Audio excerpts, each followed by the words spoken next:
কৃপা করো হে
বৈষ্ণবের সঙ্গ না করলে কখনোই বৈষ্ণবের কৃপা লাভ করা যায় না, আর বৈষ্ণবের কৃপা না হলে কখনোই ভগবানের কৃপা লাভ করা যায় না।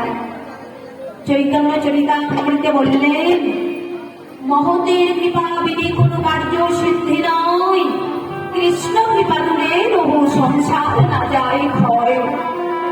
এই মহতের কৃপা, বৈষ্ণব ভক্তের কৃপা না হলে কখনো অন্তর থেকে বিষয় বাসনা দূরীভূত হয় না, আর অন্তরে যতক্ষণ বিষয় বাসনা থাকবে ততক্ষণ ভগবানের কৃপা হবে না। এই বৈষ্ণবের সঙ্গ করিতে করিতে, বৈষ্ণবের চরণ ধুলি অঙ্গে মাখিতে যেদিন বৈষ্ণবের কৃপা হবে, বৈষ্ণবের কৃপায় যেদিন অন্তর থেকে বিষয় বাসনা দূরীভূত হবে, সেই দিন আমার ভগবানের কৃপা হবে।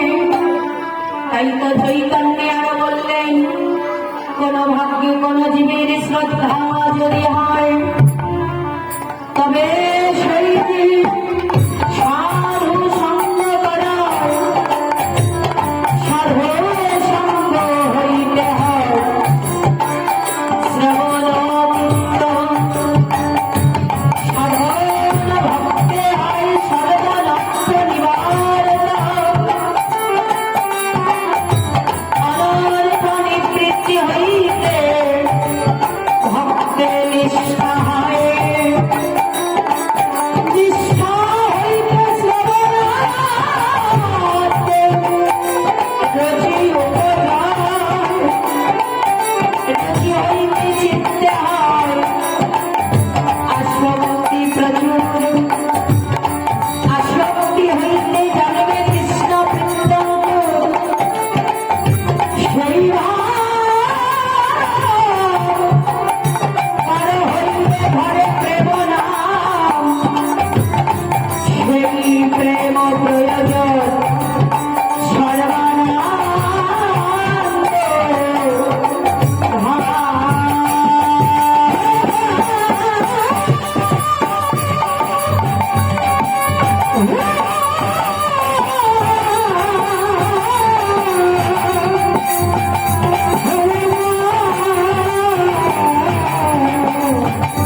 যদি হয়।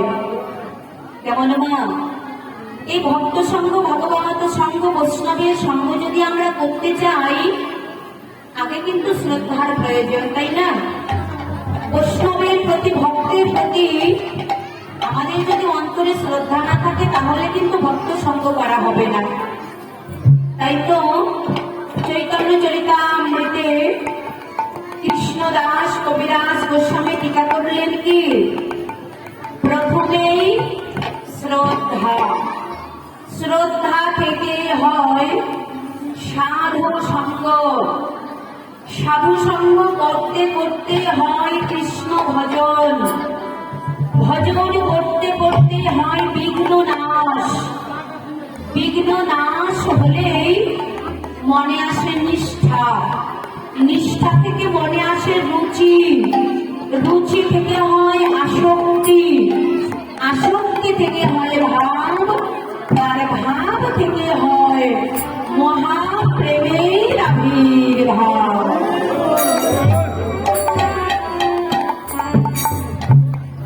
তাই তো কি বললেন? সেই প্রেম প্রয়োজন সর্বানন্দ ধাম। প্রয়োজন তত্ত্ব, প্রয়োজনটা কিসের বাবা?